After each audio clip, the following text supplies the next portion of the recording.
The Star Wars Battlefront Beta is live. That game is out just about a month away, November 17th. And we've got the whole crew here.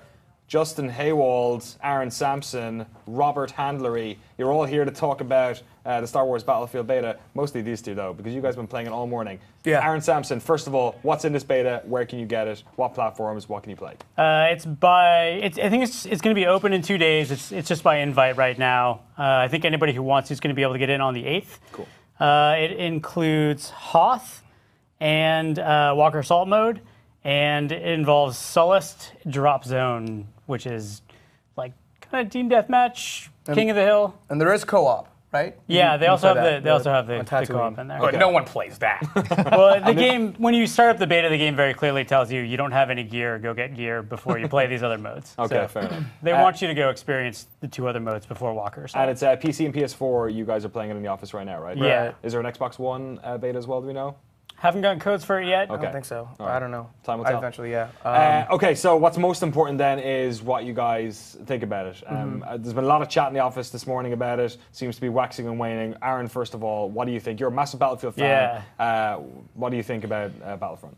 As a guy who plays a lot of multiplayer shooters, this thing doesn't seem targeted at me. It's like I feel like the advertising was targeted at me, but it's a very, very simple, very casual game. Like, it's got dead simple unlocks. Most of the abilities you can get in like a morning, and they don't do like all that of different things. And each mode is just really straightforward. So, like, yeah, its mechanics are solid, but in terms of gameplay itself, I'm kind of already bored.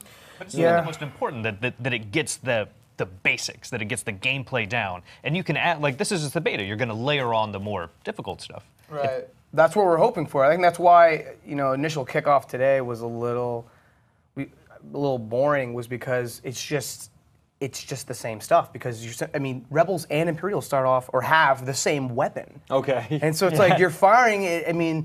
I guess Aaron says there's kind of like an active reload with recharging, but there isn't really a reload. You're just finding a corridor, and you're just. So everyone's doing the same weapon. There's no like different classes or weapon loadouts right from the start. No classes. Yeah, there's no classes. You can buy the different weapon loadouts. It has a little bit of a card system, which is just your abilities. And there's some customization to it, but I don't know. Like I feel like there's a thing where they're solving problems they created. Like the game has a sniper rifle in it. Like, why do you need a sniper rifle in Battlefront? The game has X-Wings and TIE fighters, but like that's just solving the Walker Assault mode problem. Like the original movie, right? It was snow speeders versus walkers. That was cool. It was fun, right? But then You had guys on the ground because you had the assault on the Hoth base itself. You had guys defending the base, but it feels like it's kind of expanding that out and melding them in a way. Maybe that's not as true to the movie, but I feel like it keeps it having that exciting. same problem that the Battlefield 3 had, where the aerial fights were just completely disconnected from what was happening on the ground? go ahead. I think Battlefield. I'm not even going to Battlefield 3, but like, it's funny. Like coming in, I really was just pissed off with aerials and the aerial game in Battlefront entirely. I was like really upset. First off, I couldn't even hook up my joystick. Get the hell out of here. Really? Yeah, Okay. that's for PC. I mean, that was a huge thing for me. Maybe it's, this is just beta, of course. But just now, a couple hours ago, I was playing, and I was in A-Wing, and I started to get some kills for the first time. Aerial kills. If you watch all the footage, all you see is this. Just people crashing because the aerial game is just too freaking fast. Okay. It needs to be slowed down drastically. Because the maps don't seem that big, so you're They're just kind not. of speeding over everything, right? Right. There's just a constant rain of like TIE fighters and A-Wings and X-Wings falling out of the sky. Right. Maybe Or, people like, have just found that to be really effective at killing you. okay, so I will be. It looks and sounds cool, though. That's for sure. Like I'm at the point now where like I dislike the air game so much. I'll be running up a trench and I'll see like an X-wing icon and I'll like scoot around it. Can we just reverse this back a little bit? No, and we X-wing can't. icon. Okay, now back to the ice. We were talking about earlier. Oh, you just walk over it and you immediately get in. There is an initiation There's a cooldown, yeah. Or, sorry, No, you have to. charge It's a up. pickup, and then you have to turn it on. So it's not like in other Battlefield games, not to be constantly comparing it, but just what I know. Other Battlefield games where jets spawn, vehicles spawn, and you go to it and you get in the jet and then you go up. And if you die, the chances are you can respawn back close to the jet and start again. In this one, It's yes and no. So in this, you pick up icons that randomly appear in Yeah, the level? it's like Mario Kart, because why not? Well, I would say yes and no. There's a cooldown. So like, there were times where I was in a TIE fighter, I crashed or died, however you want to say, and I was able to respawn and go back to that same location and pick up the same icon again. Okay. So there is that sometimes. But the thing about Hoth in the Walker Assault is that it's an ever-changing map. You're following the walkers to the final destination, so things do change. And for instance, and then on the Rebel side, like I got in the A-wing once, and I never saw that icon again. But that seems so strange because then presumably, like one of the things in the old Battlefield games was the people who wanted to fly those jets they went to go and find them and get them. Whereas in this one, it seems like if you're just running around, you just wander into one. So then the people who are getting those flying ships aren't necessarily people who even want to be playing them. And so it gets even more confusing when you have the hero system added in, because the heroes are not skill-based. They're also like Mario Kart coin pickups. So you can just pick up something in your Darth Vader? They rotate around. So you never know where they're going to be. So you just run, you grab one, it's like, oh, I can be Darth Vader, and then it teleports you somewhere random on the map. Oh, right. Okay. And so it's not even like, you can't just pop it and then be like, oh, I'm going to charge through these stormtroopers.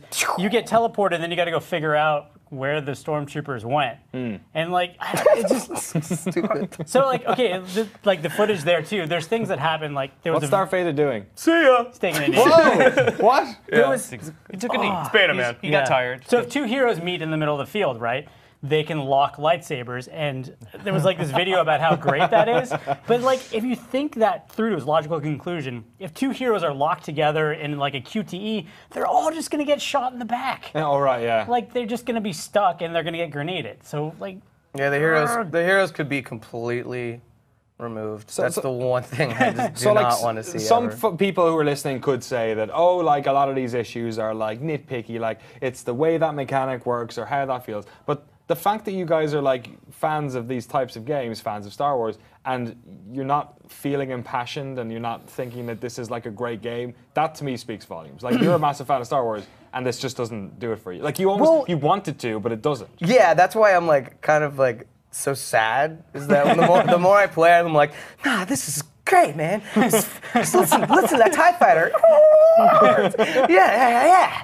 Keep going, play, man, play. And I mean, I'm getting some of that. And like, again, I was playing as a TIE fighter, and I was finally getting some kills. There's a whole thing where, as a rebel, you get the uplinks to allow Y-wings to come in to basically use the ion cannon on the AT-AT, so now they can be hit by ground fire. And I was stopping. I know, shut up, Aaron. Stop.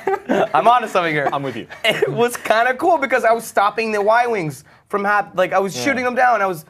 I felt like that was finally useful because, as we were saying earlier, like, what the hell are these ships doing up there? Yeah.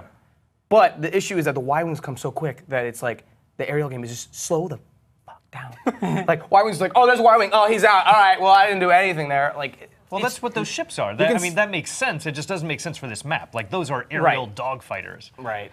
You could still slow it down. I don't know. But yes, it's just as an initial kickoff for this beta. Yeah. It's a little disheartening. And it's not really, and you say beta, like you've been through the mill on this like so many times with Battlefield games. Like when it's a beta a month before the game comes out, it's not a beta. A demo. Yeah.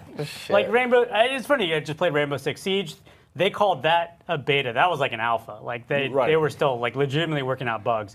This is clearly just a demo to get people in. And to be fair, I've been talking to people in this office who are not huge shooter fans, and like who are willing to let Star Wars canon just go out the window. Yeah. And they enjoy this game because, like, I don't know, they're not that twitchy of a person. It has a generous aim assist. It has very simple mechanics. Right. So I think that's their audience. Like, I think their audience are people who are not huge shooter I fans. totally agree. Well, the audience are people who are excited about this upcoming movie. Star Wars That's Episode exactly 7 is right. coming up in December. I disagree. That's crazy. I know. I think that's entirely. I'm a huge Star Wars fan. I've always been a huge Star Wars fan, and that's why when I see like Return of the Jedi, like Luke running across Hoth, it pisses me off. It's like, Did you just put him in the right clothes? Like, was it that hard? Well, that's the argument, was it that man. hard to put him in the right clothes? The argument was that he wasn't a Jedi on Hoth, man. He was still learning. I'm reeling this one back in. No, so I did an interview with the devs recently. Right. The reason that they did, I read it. The reason they did Return of the Jedi, Luke, was because they wanted a Jedi who's more powerful. Like this was the version that we saw on But Hoth it won't originally. be because some like 12-year-old kid's going to get the power up and then going to be the Jedi, so it's not going to be that powerful. Yeah, he's how do more I use powerful. Luke Skywalker? It sounds like powerful they've compared made to the Hoth. most like this feels like the Nerf arena blast of first-person shooters. It's like this very basic version. It's like it's for mainstream gamers or And, something. you know, that audience is probably out there. Like, They're gonna like it. the audience who wants to take down a walker with an iPad version of a QuickTime events. Yeah. Like when you put the tow hook on, it's like That you is do really the bad. QTE. Like for some reason you're already flying it and you can't just keep flying in circles. Do Like, you know what this is? No. Did you hear this? So in the Snowspeeder, you get to, of course, use the iconic harpoon cable and do the laps around the legs. I've seen it in Lego, not Lego Dimensions. I've seen it in in every Shadow of game the Empire? ever. Is yeah, there no, anything the other Toys to Life thing. Disney Infinity. They have it in okay. that. I think Well- it's like in every Star Wars game Right. by law. So yeah, by law, well, yeah, you got a Snowspeeder, you got a Yeah. walker, it's gonna happen. And in this case, it's pretty bad. All it is you approach the walker in the Snowspeeder, you get the prompt, you hit whatever button, and all it is now a mini game of keeping the Snowspeeder reticule in a gray box, and it fights you on it. It's like up, not all around the box. It's up and down. So it's like yeah, get in there, and that's it, and that's all it is. And then it gets a little smaller. Oh, this is tough. So And you want the version where you're actually driving around. But you're already flying it. Like you fly it and then you initiate the tow cable. Yeah. And rather than just keep like flying a one-handed thing. I mean, come on, that was supposed to be the hardest thing. Remember Shadow of the Empire? Like Yeah. doing that? Like that was tough. It sounds like they've just trimmed this game down to its like bare essentials Yeah. to try and like cover all Star Wars bases. It's a very, very simple game. And again, like if they weren't putting the full price on it, and if they Yeah. weren't putting the premium concept on top of it, like I would be cool with that. Like I've seen plenty of games recently where I feel like if you just sold it at like $40 or $45, like you'd have a much larger audience. Yeah. People would have lower expectations. Like they wouldn't be disappointed that you cut out, space battles or galactic conquest or, I mean, it's never really had a campaign, but Yeah, the fact you didn't put one in, or yeah. But like again, like the full price, like premium, it's so simple. All right. So I was curious, when you're low on health, does it regenerate automatically, or do you have to find a tauntaun, kill it, and crawl inside? Shut up. Warm up.